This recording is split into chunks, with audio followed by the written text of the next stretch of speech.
Kita belajar balik, biar ini firman Tuhan ini membawa kita untuk mengevaluasi.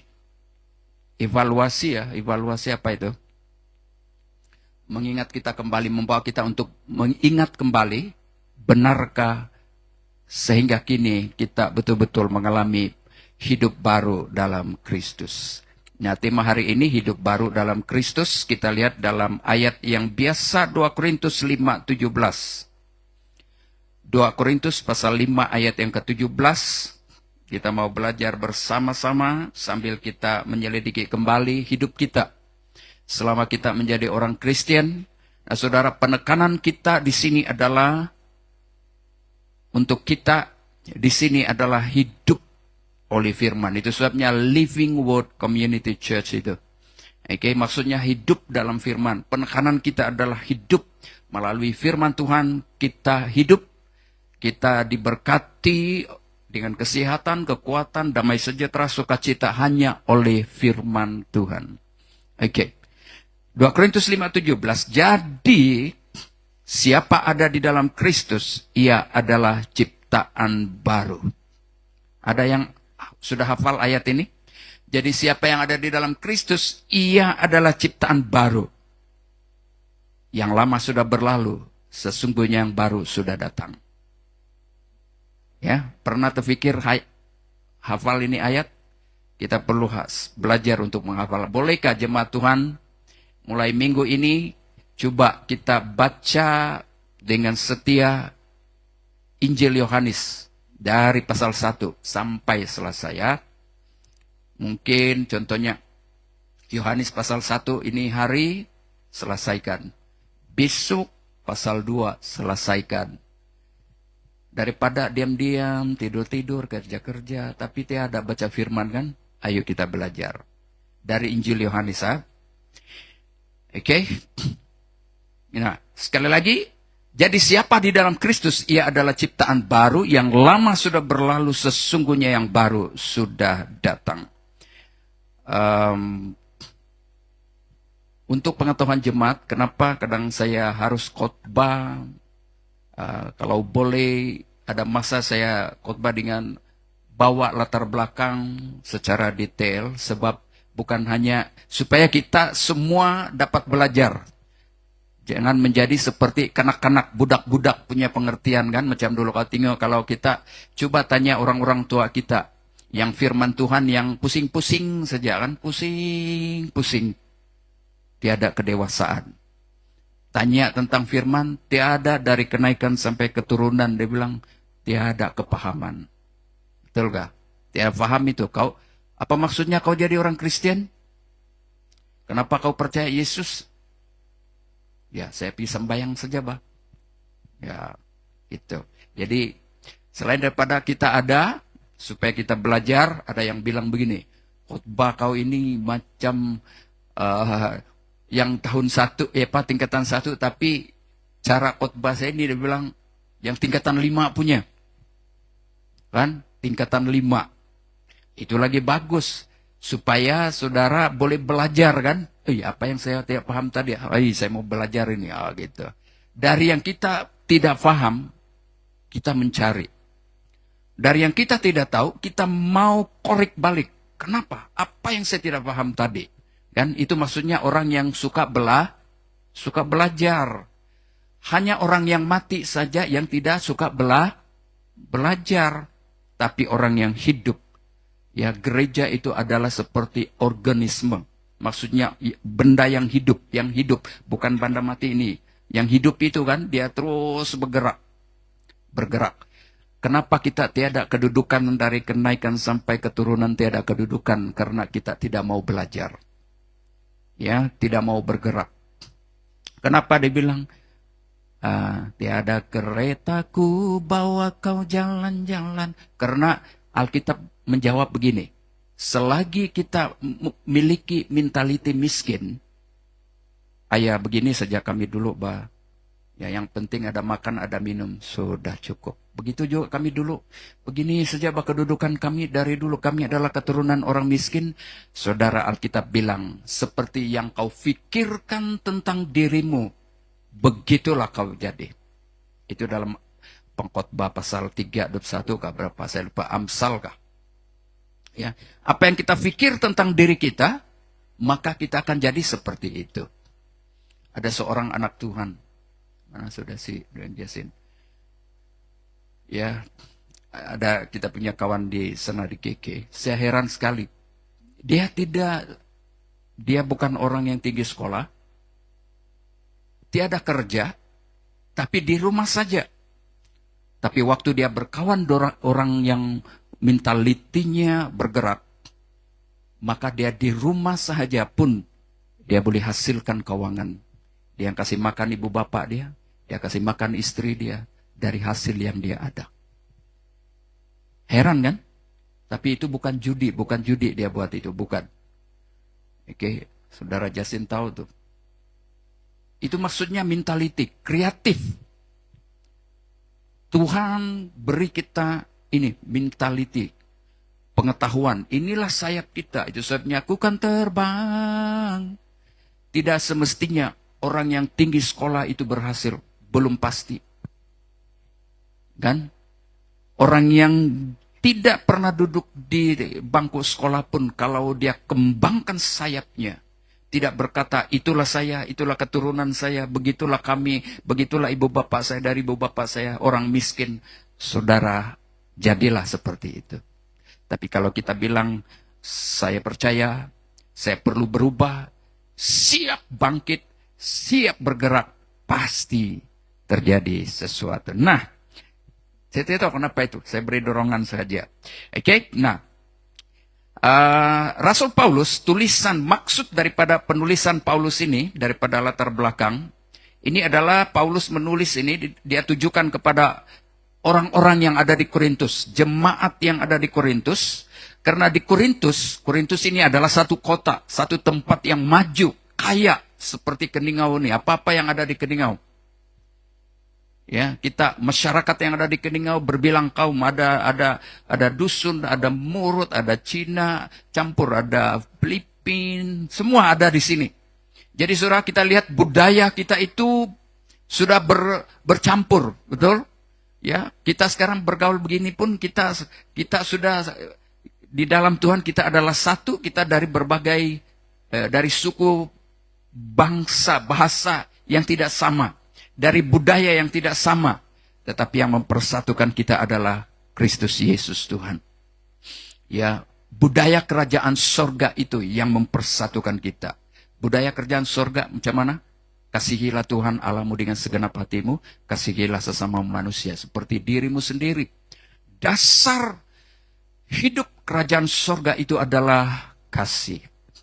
Oke? Nah, ditujukan kepada jemaat di Korintus. Korintus itu adalah satu kota besar, dan di sana ada tinggal orang-orang bangsa yang disebut Yunani. Ya, dan kota ini adalah kaya, dan bahkan kaya dengan kebudayaan. Tradisi, mereka punya tradisi kuat, hidup dalam tradisi yang kuat. Yang seterusnya juga, selain daripada mereka hidup dalam tradisi kebudayaan masing-masing yang kuat, tetapi juga mereka kuat dalam penyembahan berhala. Ya, percaya kepada berhala-berhala, patung-patung. Seperti juga kita, ya, yang masih belum, orang-orang yang masih jauh dari Tuhan, yang belum bertobat, pasti kepercayaannya lebih kepada, kalau bilang berhala, mungkin ya sebutan yang misalnya jimat-jimat, sihir-sihir, masih percaya kepada bomo-bomo penyembahan berhala. Kan, siapa lagi yang masih pegang-pegang jimat? Yang masih percaya tahyul-tahyul. Itu pembawaan orang tua kita. Pembawaan yang dulu-dulu sebelum kita bertobat. Sikit-sikit, dibilang jaga kau kau kena umparan nanti ini. Ngam kayak itu, umparan. Umparan itu bahasa Murut itu, umparan itu apa sudah itu Umparan. Apa sudah itu umparan itu? Saya lupa sudah. Yang mau guna-guna itu. Ya. Oke. Masih lagi kah? Masih kah sini? Tiada sudah? Betul-betul. Oke. Nah, itu sebabnya apabila ada ini, maka itu menjadi penghalang. menjadi hambatan bagi kita untuk beribadah kepada Tuhan, menjadi penghalang untuk kita sungguh-sungguh percaya kepada Tuhan. Ya. Dan ini yang terjadi di kota Korintus. Dan lalu Paulus menulis surat ini dengan maksud menjelaskan, ada 3 sebenarnya, tapi saya ambil 2 supaya kita paham. Ya, Paulus menegaskan dengan tujuan daripada suratnya kepada orang-orang di Korintus, gereja Tuhan di Korintus, dia mau supaya mereka paham bahwa pelayanan firman Tuhan, pemberitaan firman Tuhan yang dia bawa itu adalah dijalankan melalui kuasa Allah, bukan karena kehebatan manusia, bukan kehebatan Paulus. Yang kedua, dia menjelaskan pembaharuan hidup. Pembaharuan hidup ini, mereka yang menerima Injil, mereka yang sudah menerima firman Tuhan, harus terjadi suatu pembaharuan, sesuatu yang baru dalam kehidupan orang-orang yang mengaku percaya Yesus. Ya, nanti kita lihat apa maksudnya pembaharuan itu. Dan pembaharuan dan melalui firman Tuhan, melalui Injil inilah merupakan satu inti, satu dasar. Tahu inti? Dasar. Apalagi? Dasar, inti, dasar. Maksudnya dari apa itu? Dia punya akar daripada pemberitaan itu. Oke? Dari pelayanan Paulus. Nah, jadi Paulus sekali lagi mengingatkan orang-orang Korintus supaya memperbaharui kembali komitmen mereka. Tahu komitmen? Komitmen. Keputusan mereka yang mereka buat sewaktu mereka bertobat. Saudara, waktu Anda bertobat betul-betul kah tidak? Kesadaran yang kita tidak ada keselamatan di luar Yesus. Kita tidak akan selamat kalau bukan Yesus satu-satunya yang kita percaya. Kita harus sadar bahwa kita adalah orang berdosa dan hidup kita dalam dunia ini tidak selama-lamanya. Hidup kita dalam dunia ini sementara saja. Hidup ini adalah kesempatan. Oke? Nah, Paulus mengingatkan, menulis surat ini untuk mengingatkan kembali. Maksudnya macam ketuk pintu hati orang-orang Korintus, sama seperti sekarang firman Tuhan ini mengetuk pintu hati kita untuk supaya ingat kembali. Selidiki balik. Sedarkan kembali. Betulkah kita sudah hidup betul-betul baru, hidup baru di dalam Yesus Kristus? Atau dulu sudah betul-betul bertobat, sudah sungguh-sungguh, tetapi bagaimana dengan perjalanan waktu? Perjalanan waktu, tahu perjalanan waktu? Ya, sebab kita sekarang misalnya umur kita 50 tahun. Waktu 50 tahun mungkin kita kuat rasa dalam Tuhan, sungguh-sungguh mau melayani. 51, 52, itu maksudnya waktu. 51, 52 mulai tawar hati. Pergi sembahyang, nanti, dia bilang. Pelayanan, nantilah. Doa, tiada, nantilah. Doi, dia bilang, banyak bahasa sibuk. Itu maksudnya. Ya, hidup ini kadang-kadang di bawah arus waktu. Mula-mula sungguh-sungguh, sekarang 51, 52, 53. Itulah sebabnya Paulus bilang, biar kita berlari sampai ke garis akhir. Jangan alang-alang. Oke, nah itu sebabnya Paulus dari surat ini, dia mau ingatkan kembali mereka ini.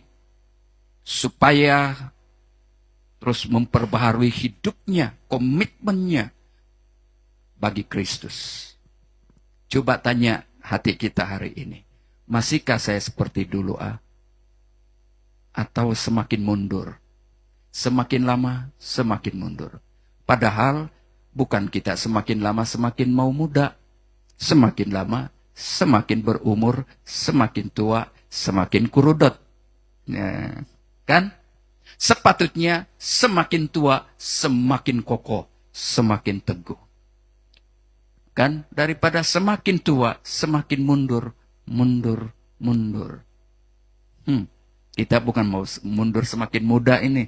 Jadi waktu saya jalankan, istri saya bilang, dia tengok saya, alah saya punya suami, dia bilang, tidak macam dulu. Kalau dulu ya masuk hutan memburu, kejar babi, bukan men. Tapi sekarang ya memang pun ada perubahan tenaga kita, bukan semakin muda kan. Kalau yang masih muda ini syukurlah, ayo gunakan waktu sebaik-baiknya. Jaga kesehatan, jaga makan. Saya sangat terkejut dengan beberapa kata-kata dari beberapa anak Tuhan ini. Dia bilang begini, sekarang bukan hanya orang mati karena sakit ke apa, tapi mati disebabkan makan banyak. Tidak kawal makanan. Betul gak? Makan sedap. Itulah firman Tuhan. Yesus bilang begini, makan untuk hidup. Makan untuk hidup. Apa maksudnya makan untuk hidup? Kita makan, yang penting kenyang. Lalu Yesus bilang, bukan hidup untuk makan. Kalau hidup untuk makan, itulah rakus, enggak mau. Kan? Tidak pandai puas, makin sedap, tengok sedap. Sudah kenyang, sebab biasa sudah makan begitu. Kan akhirnya penyakit banyak datang. Ada beberapa hamba Tuhan berkata, rupa-rupanya dia bilang begini, kalau jadi rakus makan, rupa-rupanya itu juga dosa. Karena kenapa dosa? Sebab kita sedang membinasakan diri kita sendiri. Jadi ingat ya, makan untuk hidup, makan sekadar sebenarnya keperluan kita saja baik itu untuk hidup, tenaga kita. Tapi bukan hidup untuk makan. Kalau hidup untuk makan, saudara selalu habis beras di rumah.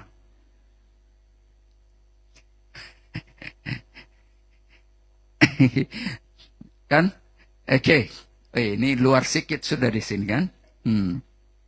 Jadi kembali pada tadi, Paulus sedang mengingatkan jemaat di Korintus balik. Sama seperti pagi hari ini, firman Tuhan ini mengingatkan kepada kita kembali. Coba imbas. Waktu kita baru terima Yesus, betul-betul kita mengalami perubahan. Penuh sukacita. Ada gairah melayani Tuhan. Tapi sekarang bagaimana? Masihkah seperti dulu? Tapi jangan sampai aku masih seperti yang dulu. Tiada perubahan. Tukang pencuri dulu, masih lagi tukang pencuri. Itu melayani itu, aku masih seperti yang dulu itu, bukan. Oke. Nah, kita lihat daripada kata kunci daripada ayat ini. Yang pertama, siapa yang ada di dalam Kristus. Sekali lagi, yang pertama tadi, siapa yang ada di dalam Kristus. Coba kita baca. Jadi, 1, 2, 3. Jadi, siapa yang ada di dalam Kristus. Itu yang pertama. Poin yang pertama, satu ayat saja ini kita lihat. Ini menunjukkan bahwa perkataan siapa yang ada di dalam Kristus maksudnya menunjukkan, memberitahu kita tentang identity. Apa itu identity? Identity baru sebagai seorang Kristen, sebagai seorang percaya yang bertobat. Identity. Apa itu? Personality ya lah. Kan? Identity. Identity. Susah saya mau kasih jelasin ini. Macam saya sekarang lah, identity saya. Diri saya secara pribadi. Oke? Diri saya secara pribadi.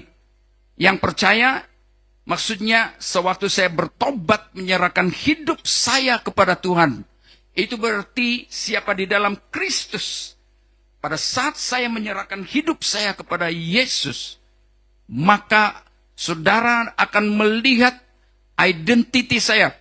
Sebelum saya bertobat adalah orang yang kasar, orang yang apa? Pemarah. Itu identiti lama saya. Boleh paham saudara, boleh tangkap? Tetapi waktu saya bertobat, berarti identiti lama saya sudah berubah.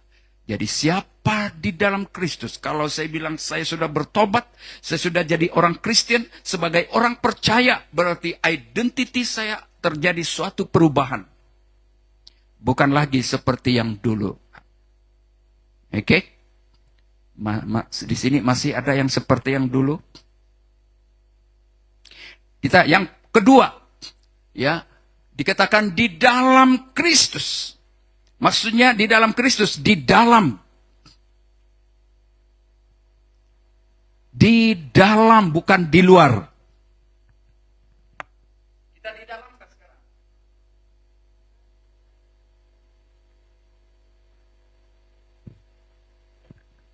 Di dalam, di luar berbeza. Kita di dalam. Berarti orang yang bertobat, berarti dikatakan kita di dalam Kristus. Kalau ada benda yang saya masukkan di sini, itu benda di dalam. Oke? Nah, di dalam berarti kalau kita sudah memberikan hidup kita pada Tuhan, karena kita di dalam Kristus, maka kita memiliki persekutuan. Tahu persekutuan? Fellowship, persekutuan. Hubungan dengan Yesus. Oke? Bukan sekadar percaya secara pengetahuan, intelektual. Tetapi percaya itu maksudnya iman kita yang sungguh-sungguh ditaruh kepada Yesus. Itu maksudnya siapa di dalam Kristus, ia adalah ciptaan baru. Oke? Kita lihat sama perkataan ini dalam Yohanes pasal 15 ayat 5. Akulah pokok anggur, kamu ranting-rantingnya.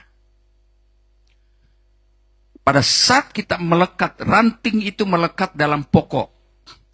Pada saat dia melekat dalam pokok, berarti dari akar itu, apa itu? Dia salurkan, dia isap semua air-air makanan, sumber makanan dari sana. Lalu dia passing, dia kasih, itu taruhlah kita boleh gambarkan air dia makanan itu dia salurkan kepada pokok dan pokok itu salurkan kepada ranting-rantingnya. Jadi ranting ini akan berbuah lebat karena ada makanan yang disalurkan dari akar, dan akar salurkan kepada pokok dan kepada ranting, dan ranting itu berbuah. Sebab kenapa dia berada di dengan pokok itu? Pokok itu adalah Yesus Kristus. Kita adalah ranting. Maksudnya kalau kita menaruh hidup kita pada Tuhan, maka hidup kita selalu akan berbuah. Maksudnya selalu bertumbuh di dalam Kristus. Selalu memuji Tuhan, menyembah Tuhan. Ini perkataan yang simple lah. Oke? Berarti kita selalu taat kepada Tuhan. Ada masalah, ada cabaran kita, karena kita tinggal di dalam Kristus, tinggal dengan pokok itu, maka kita selalu mengalami, menikmati pertolongan Tuhan, sukacita, damai sejahtera dari Tuhan. Itu maksudnya akulah pokok anggur dan kamulah ranting-rantingnya. Tinggal di dalam Kristus. Oke, yang kedua, dikatakan ia adalah ciptaan baru. Ciptaan baru di sini maksudnya tidak perlulah saya pakai bahasa Yunani ya. Oke, saya cakap bahasa perkataan Yunani pun nanti kita tidak paham. Tapi apa begini? Maksudnya ciptaan baru adalah baru dalam quality. Boleh kita katakan bersama baru dalam quality. 1, 2, 3. Baru dalam quality hidup. Quality hidup kita. Itu maksudnya apa kira-kira quality hidup itu? Ada quality hidup kita. Bukan ada satu perkataan begini. Bukan sekadar ganti kulit. Tetapi terjadi suatu perubahan secara total. Perubahan secara sepenuhnya. Ya, quality hidup. Dulu kita tidak punya etika hidup. Sekarang sekali bertobat menerima Yesus, kita jadi ciptaan baru. Berarti quality hidup kita meningkat. Ada satu, saya sangat percaya ini. Macam yang saya bilang tadi itu. Nah, waktu sebelum saya bertobat, saya pemalas belajar di sekolah. Ya, macam bukan kenapa, malas karena saya rasa susah mau belajar. Apalagi dulu itu matematik tuh. Saya paling tidak suka. Tapi setelah saya bertobat, dulu hidup saya cincai atau cincai, sembarang saja. Tidak dewasa. Tapi waktu saya bertobat, saya rasa terjadi perubahan. Saya mulai dewasa. Berpikir dewasa. Saya mulai tahu bagaimana menjaga hati saya, menjaga hidup saya. Sewaktu berada di tengah-tengah orang-orang yang belum bertobat. Saya mulai rajin belajar. Saya mulai menemukan identiti hidup saya. Saya mulai menemukan tujuan saya hidup. Kenapa saya hidup? Kenapa saya ada dalam dunia ini? Saya mulai mengerti bahwa hidup ini ada tujuan, ada maksudnya. Kalau dulu sebelum bertobat saya pikir hidup ini yang penting ada makan, ada minum, lepak sana, lipak sini. Tidak ada tujuan hidup. Tidak terpikir, pernahkah, adakah sekarang ini yang pernah begitu? Siapa yang belum menemukan identiti hidupnya, tujuan hidupnya? Yang penting hidup. Ya, makan sana, makan sini, jalan sana, jalan sini.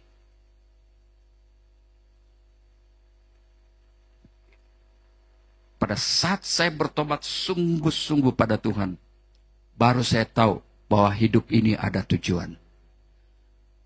Saya ada dalam dunia, ada maksud. Pada waktu itulah, waktu di sekolah, pelajaran saya mulai berubah. Mulai ada peningkatan. Semua mulai berubah. Itu maksudnya quality. Quality hidup apa yang sudah berubah dalam hidup kita. Pola pikir kita mulai berubah. Mulai dewasa. Kita mulai memahami apa arti hidup ini. Oke? Itu maksudnya baru. Ciptaan baru. Maksudnya baru dalam quality hidup kita.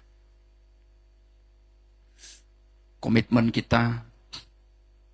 Oke, sikap kita. Cara kita berpikir. Itu harus punya quality. Banyak orang Kristen yang sudah lama jadi orang Kristen. Tapi mereka sampai hari ini belum mengerti apa arti hidup mereka. Mereka tidak memiliki quality hidup sebagai orang percaya. Cincai saja hidup. Yang penting ada, dia bilang. Dan salah satulah macam contohnya, terima kasih kepada tim Praise and Worship sekali. Dulu kita selalu cakap, mesti upgrade. Ya, jangan itu-itu saja, cukup. Ya, sudah belajar sampai, taruhlah misalnya 50%. Sudah puas hati. Sudahlah, dia bilang puas hati. Saudara, kalau kita sampai hanya 50% itu, itulah sebabnya kenapa kita sudah mungkin dalam, saya anggar yang sajalah pendekkan, mungkin dalam 6 bulan itu, dari bulan pertama, bulan kedua, bulan ketiga, bergairah dia, bersemangat dia.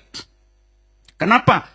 Sebab belum sampai kepada 50% tuh. Sekali sampai 50% dia mulai rasa cukup sudah. Sudahlah dia bilang. Dia tidak mau lagi meningkat. Dalam 6 bulan itu masih dia bergairah. 7 bulan, 8 bulan, 9 bulan. Itu saja. Dusun bilang iriam, irino. Dia bilang itu saja. Bosan. Kalau makan apa nama itu?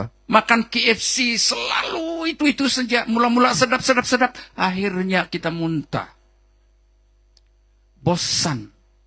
Saudara, kalau kita tidak upgrade kehidupan rohani kita, bagaimana supaya kita terus bergerak?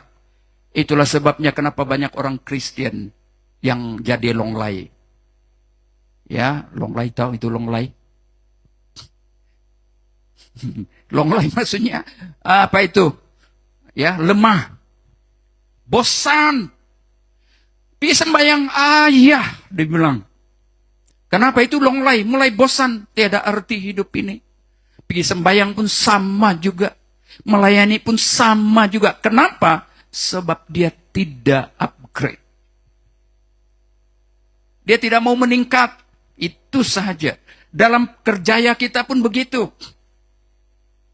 Kan? Coba kalau tim musik kita yang biasa-biasa saja. Itu saja. Jangan-jangan sudah bosan itu kan. Bosan. Itulah realiti hidup.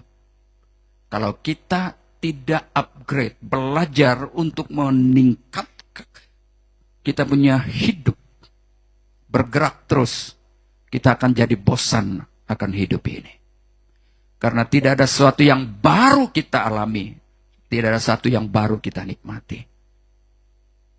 Itulah sebabnya dalam firman Tuhan bilang, selalu, setiap hari, selalu baru. Kita bersyukur, kita terus, saya harap kita punya tim lagi, bentukan yang baru-baru. Dan lihat, kita bersyukur apabila ada beberapa kawan telepon, dia bilang, "Oi, kamu punya tim Prison Worship, main musik macam profesional." Ini saya bukan angkat-angkat, bukan itu. Ya, padahal saya tahu mereka ini bukan juga belajar di mana kan, tapi karena mereka dari kecil. Dan kalau saya kasih ayang SMS sama saya itu, kasih dengar, dia bilang, saya apa dia bilang, kagum, dan apa dia bilang, kagum, kenapa saya lihat tim ini dari dulu, mereka saja sampai sekarang. Maksudnya tim yang musik inilah, dan beberapa. Tiada berubah. Dan dari dulu sampai sekarang mereka tetap masih melayani. Jarang ini saya lihat di tempat lain dia bilang, wah saya pikir-pikir terima kasih Tuhan, terima kasih. Ya. Walaupun mereka ada sudah dibilang umur yang ada 40. Saya tidak tahu siapa yang 40 kan.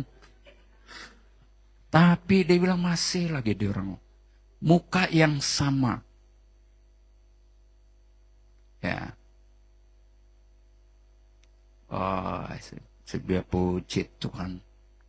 Walaupun kita sikisik kelompok yang kecil, tapi kita boleh buat yang besar. Amin. Oke. Jadi jangan berpikir kita ini begini saja, tapi sebenarnya sudah banyak memberkati di mana-mana. Itu kita bersyukur pada Tuhan. Jadi kembali kepada tadi, ciptaan baru maksudnya ada terjadi suatu perubahan kualiti hidup. Coba pikirkan sekarang, hidup apa? Kualiti hidup kita, apa yang ada sekarang? Boleh kita katakan bersama kualiti hidup. 1, 2, 3. Kualiti hidup akan terjadi melalui apa? Proses hidup. Melalui pola pikir kita. Oke? Yang diperbaharui dari hari ke hari. Hanya lewat firman Tuhan. Ya, dalam seterusnya, ciptaan baru itu maksudnya menjadi makhluk ciptaan baru. Ya, melalui karya Allah. Hidup yang lama maksudnya. Hidup yang lama, yaitu hidup lama, hidup dalam dosa, identiti lama, personal, apa ini? Pribadi, hidup pribadi yang lama, identiti lama. Ya, harus jadi baru. Gaya hidup duniawi. Ya, gaya hidup duniawi yang dulu. Yang cakap sembarang, cakap kotor, apa semua sekarang berubah. Itu maksudnya yang lama sudah berlalu. Itu maksudnya berlalu. Pikiran kotor. Kalau dulu suka berpikir kotor, suka mengeluh terus, haya, apalagi itu haya,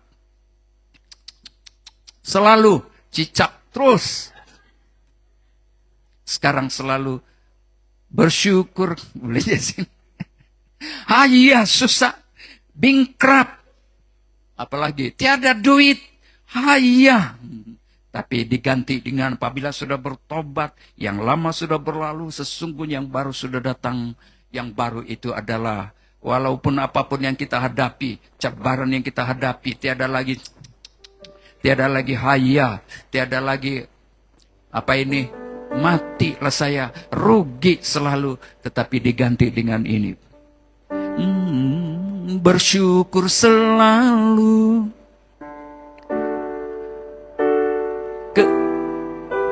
Di dalam hidupku,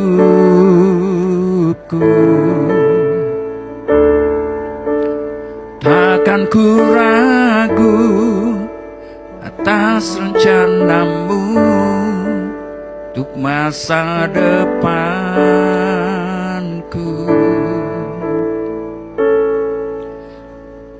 Apa yang baik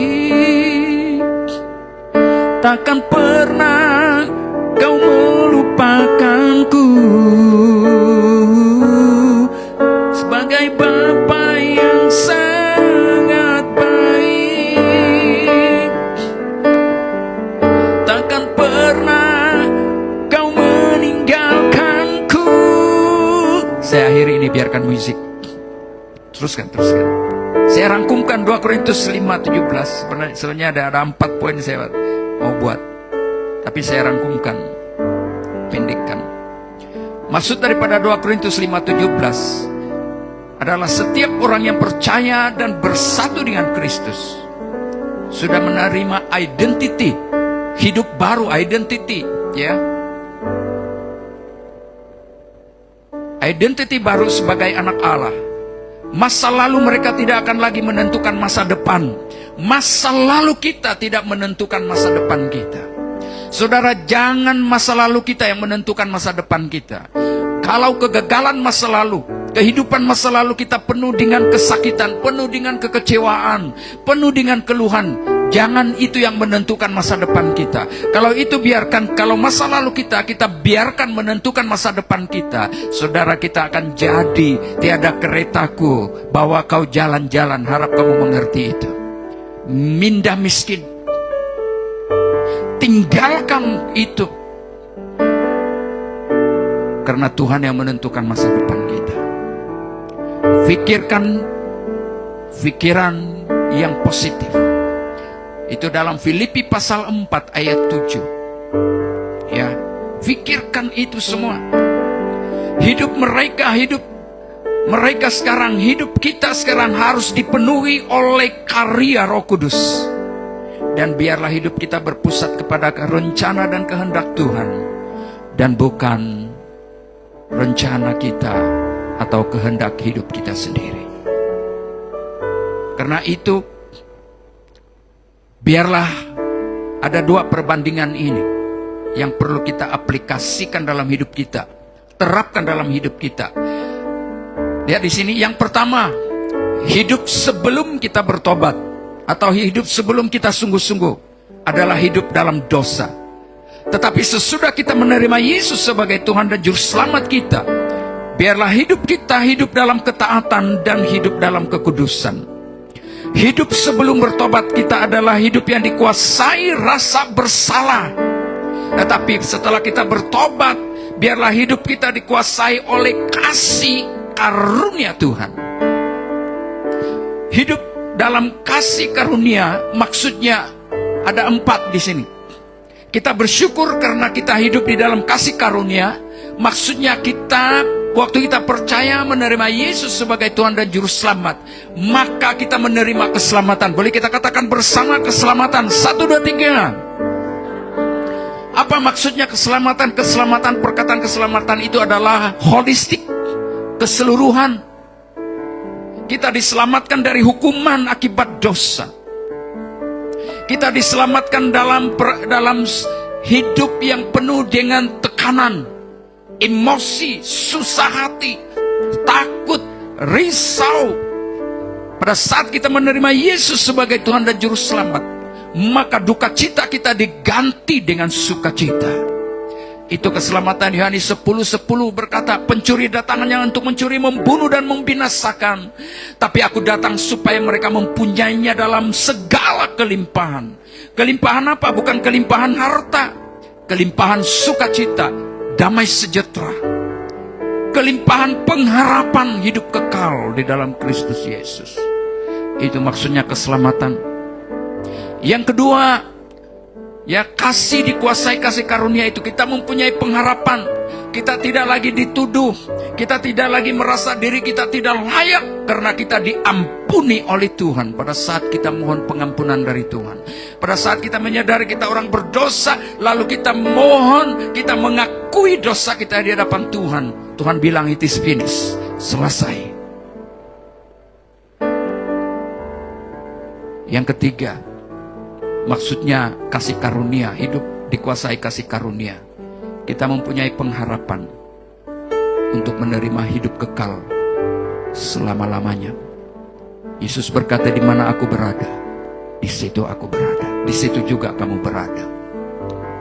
Itu maksudnya dikuasai oleh pengharapan akan kasih karunia. Kasih karunia kita tidak dapat. Kita dapat itu bukan karena kita layak. Kita dapat itu bukan karena kita orang baik.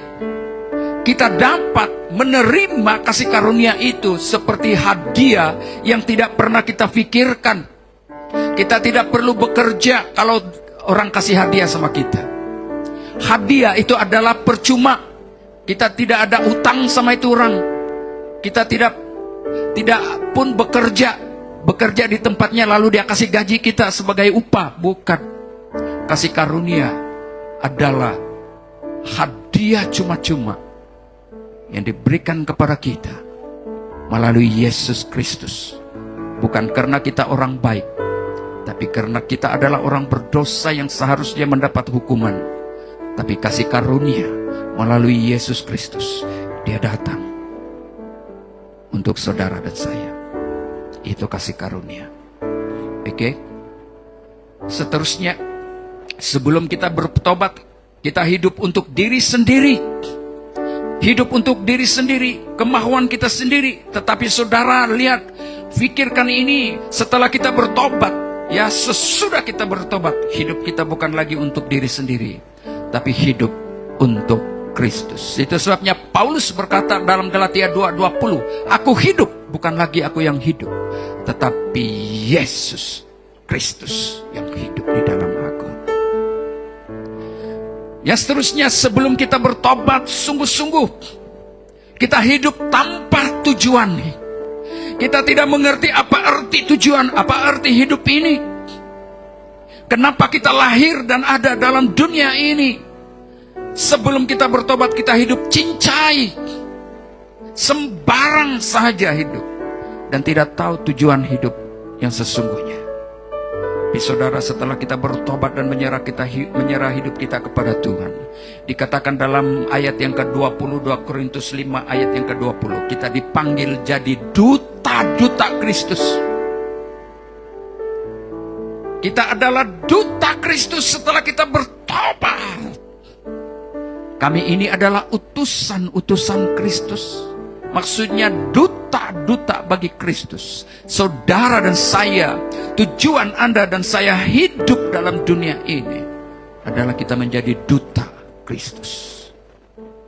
Seakan-akan Allah menasihati kamu dengan perantaraan kami.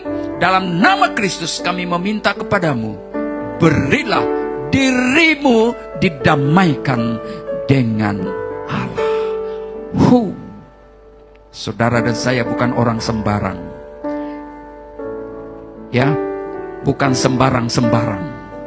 Jadi jangan hidup sembarang-sembarang, karena Anda dan saya adalah duta-duta Kristus. Amin. Jadi mari 2 Korintus 5:17, siapa di dalam Kristus, Ia adalah ciptaan baru. Yang lama sudah berlalu, sesungguhnya yang baru sudah datang. Biarlah hidup kita memiliki quality sebagai orang percaya. Apakah hidup saudara dan saya setelah bertobat memiliki quality seperti mana yang Tuhan minta dari kita? Mari kita semua bangkit berdiri. Kita siapkan hati kita, kita masuk dalam perjamuan kudus. Dan kita nyanyikan lagu ini, bersyukur selalu. Bersyukur selalu atas kasih-Mu di dalam hidupku. Biarin menjadi doa kita.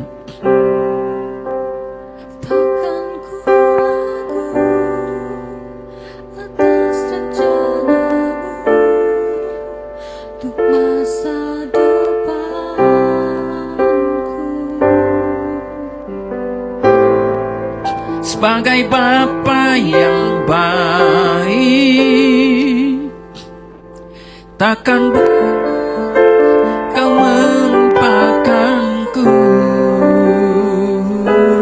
Sebagai Bapa yang sangat baik, takkan pernah Kau meninggalkanku. Semua ku kan menari dan bersuka karena-Mu, oh Yesusku, dan ku kan minum air-Mu bagai rusa rindu. Selalu ku hidup dalam-Mu dan hidup-Mu di dalamku, oh Yesusku. Kau sangat ku cinta. Benarkah kita mencintai Tuhan? Mari kita nyanyikan sekali lagi. Bersyukur selalu bagi kasih-Mu, sebagai ucapan syukur kita pada Tuhan.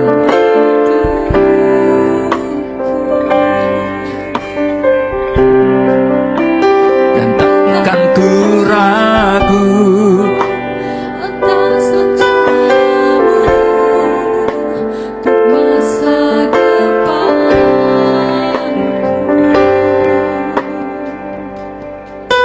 sebagai Bapa yang baik, takkan pernah Kau melupakanku. Sebagai Bapa yang sangat baik, takkan pernah Kau meninggalkanku. Ku kan menari dan bersuka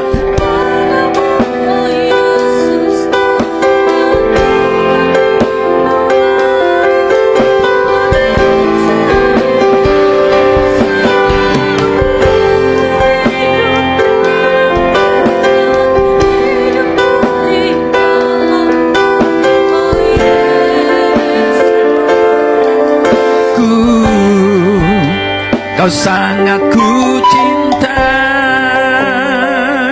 Mari kita berdoa bersama dan katakan, Tuhan, kalau hari-hari yang lalu, masa-masa yang saya lalui,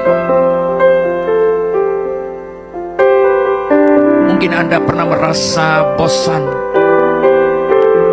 tidak berdaya lagi untuk melayani Tuhan, untuk ikut Tuhan, beribadah kepada Tuhan.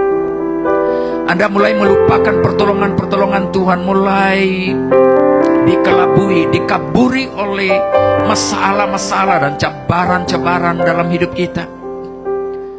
Atau mungkin suara-suara yang kita dengar membuat telinga rohani kita mulai tidak lagi sensitif akan hal-hal Tuhan. Mari kita datang kepada Dia dan katakan, Tuhan, ini hidupku. Saya datang kepadamu. Saya tidak mau kehidupan rohaniku dimakan, dilindas oleh waktu. seperti tayar ya, yang melindas, yang menginjak. Kita tidak mau dipijak, diinjak-injak oleh keadaan. Mungkin masalah ekonomi, masalah keluarga, masalah kawan-kawan dan sebagainya. Suara-suara yang melemahkan kita mungkin dari orang lain, dari keluarga atau dari siapa saja, membuat hati kita mulai tawar. Seperti mana penglihatan kita mulai kabur, penglihatan secara rohani mulai kabur. Harapan kita terhadap Tuhan mulai hilang. Mari kita datang kepada Tuhan dan katakan, biar lagu ini membawa kita untuk bangkit, terbang kembali. Haleluya. Sebelum kita masuk dalam perjamuan kudus, bersyukur selalu kasih-Mu di dalam hidup. Kenapa kita perlu bersyukur? Karena Tuhan tidak pernah meninggalkan kita. Takkan ku ragu atas rencana-Mu untuk masa depan. Biar masa depan kita tidak ditentukan oleh masa lalu kita. Sebagai Bapa yang baik, takkan pernah Kau melupakanku. Sebagai Bapa yang sangat baik, takkan pernah Kau meninggalkanku. Bukan menari dan bersuka karena-Mu, oh Yesusku, dan bukan minum air-Mu bagai rusa rindu selalu. Ku hidup dalam-Mu dan hidup-Mu di dalamku, oh Yesusku.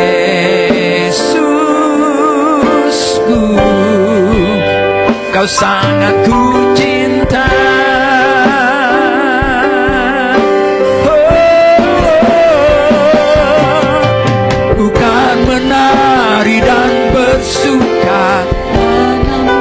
Oh Yesusku, dan ku kan minum air-Mu bagai rusa rindu selalu. Hidup dalam-Mu dan hidup-Mu di dalamku, oh Yesusku. Sekali lagi, bukan menari dan bersuka karena-Mu, oh Yesusku, dan bukan minum air-Mu bagai rusa rindu selalu. Ku hidup dalam-Mu dan hidup-Ku di dalamku, oh Yesusku.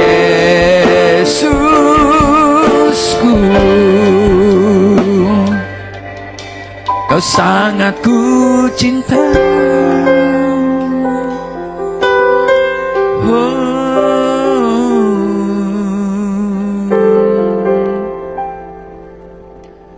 Kau sangat ku cinta.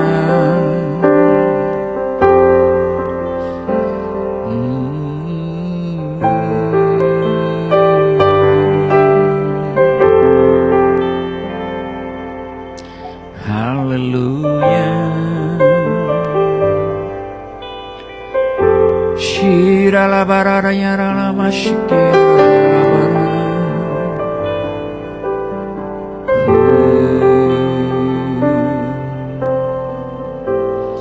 Mari kita siapkan hati kita untuk menerima perjamuan kudus. Pada saat kita mengambil bahagian di dalam perjamuan kudus, berarti kita siap bersatu dengan Kristus.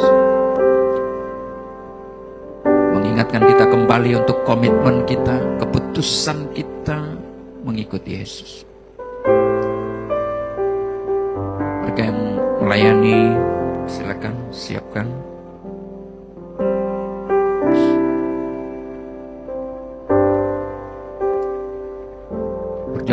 Perjamuan kudus adalah satu perintah Tuhan. Ini disebut sakramen yang harus kita lakukan untuk memperingati kematian Yesus Kristus. Kematiannya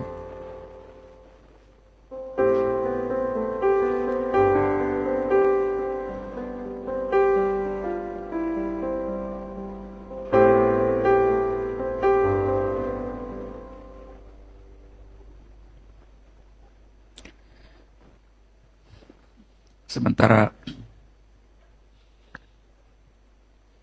perjamuan atau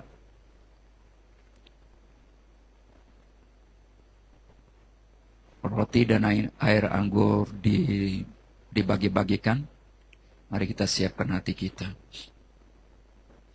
Kematian Kristus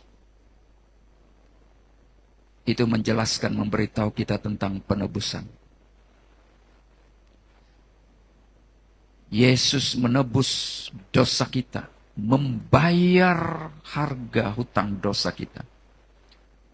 Menebus maksudnya membayar balik. Dan bayar balik itu berarti harga yang mahal. Kita tergadai oleh dosa, tergadai dengan dosa. Karena gadaian dosa itu mahal bayarannya. Itu sebabnya Yesus datang untuk mati di atas kayu salib, membayar gadaian harga dosa kita. Karena kita tergadai karena dosa. Pada saat kita mengambil bahagian dalam perjamuan kudus, sebenarnya supaya kita mengingat kembali harga dari penebusan itu. Harga dari penebusan dosa itu adalah nyawa Yesus sendiri. Yang sepatutnya saudara dan saya yang harus membayar sendiri harga hutang dosa itu di atas kayu salib. Alkitab katakan, Yesus mengambil posisi kita, dia mengambil alih hukuman akibat dosa itu. Supaya bukan Anda dan saya, saudara dan saya yang tergantung di kayu salib itu. Tetapi Yesus Kristus sendiri. Itulah keadilan Allah. Dia menggantikan posisi kita.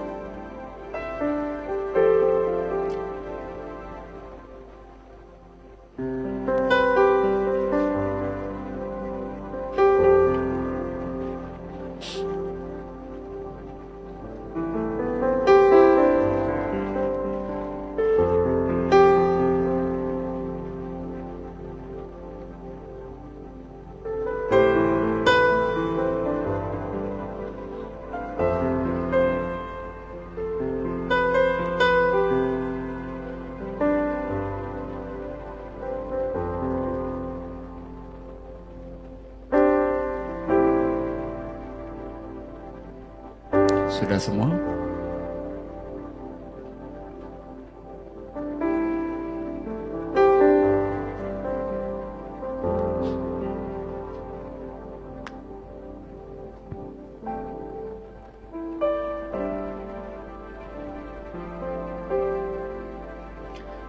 Kalau sudah semua, mari kita angkat roti ini.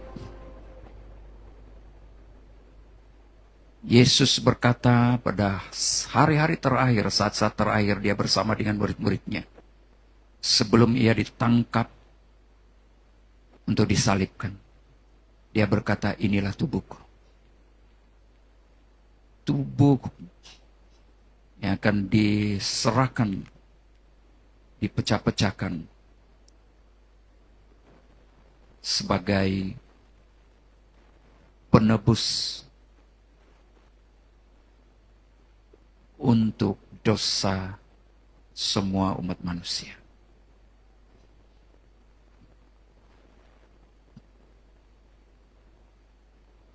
Dan Yesus berkata, perbuatlah ini menjadi peringatan akan aku.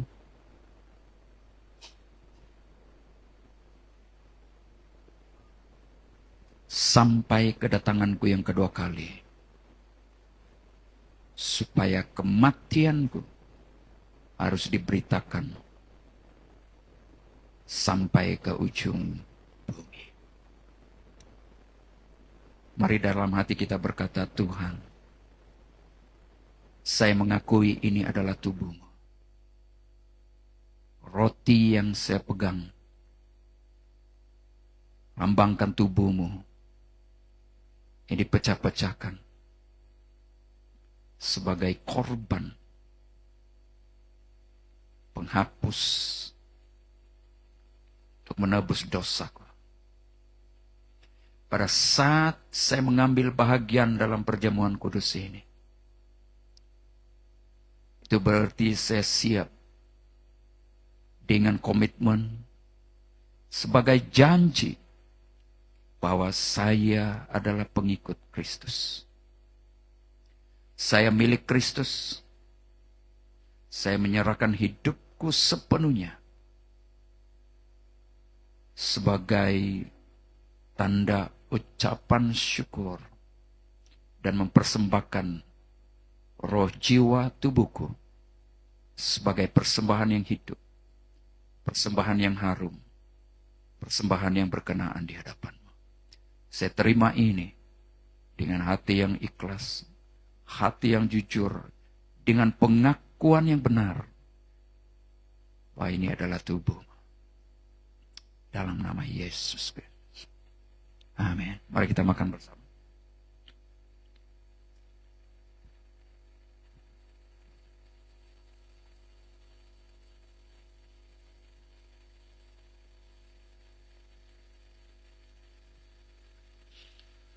Kita angkat cawan ini.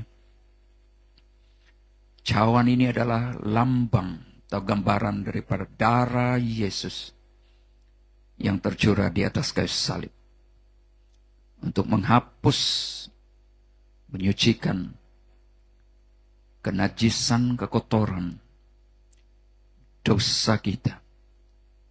Darah berbicara tentang nyawa. Nyawa Yesus diserahkan untuk membayar harga hutang dosa kita. Kami mengakui ini Tuhan,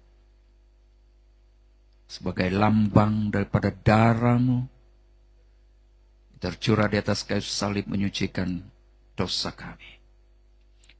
Kalau kami menerima ini, perjamuan kudus pagi hari ini, kami siap memberitakan kematian Yesus, siap menjadi saksi bagi kematian Yesus, dan memberitakan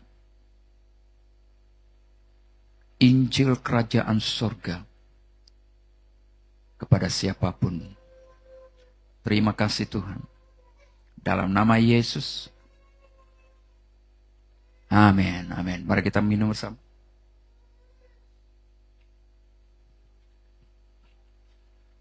Haleluya.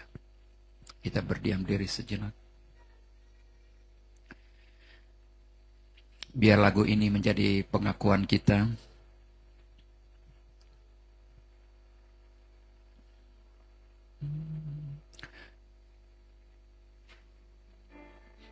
Ku telah mati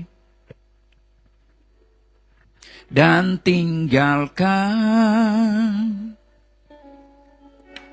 cara hidupku yang lama. Semuanya sia-sia dan tak berarti lagi. Hidup ini ku letakkan pada mezbah-Mu ya Tuhan. Letakkan sepenuhnya. Jadilah padaku seperti yang kau ingini. Sekali lagi. Ku telah mati dan tinggalkan cara hidupku yang lama. Semuanya sia-sia dan tak berarti lagi hidup ini. Ku letakkan pada mezbah-Mu ya Tuhan. Jadilah padaku seperti yang kau ingini. Bapa, kami bersyukur dan terima kasih kepadamu pada pagi hari ini. Engkau sudah memberkati lewat kebenaran firman-Mu, pujian penyembahan yang kami angkat sebagai tanda ucapan syukur kami kepada Tuhan. Bahkan kami sudah menerima perjamuan kudus.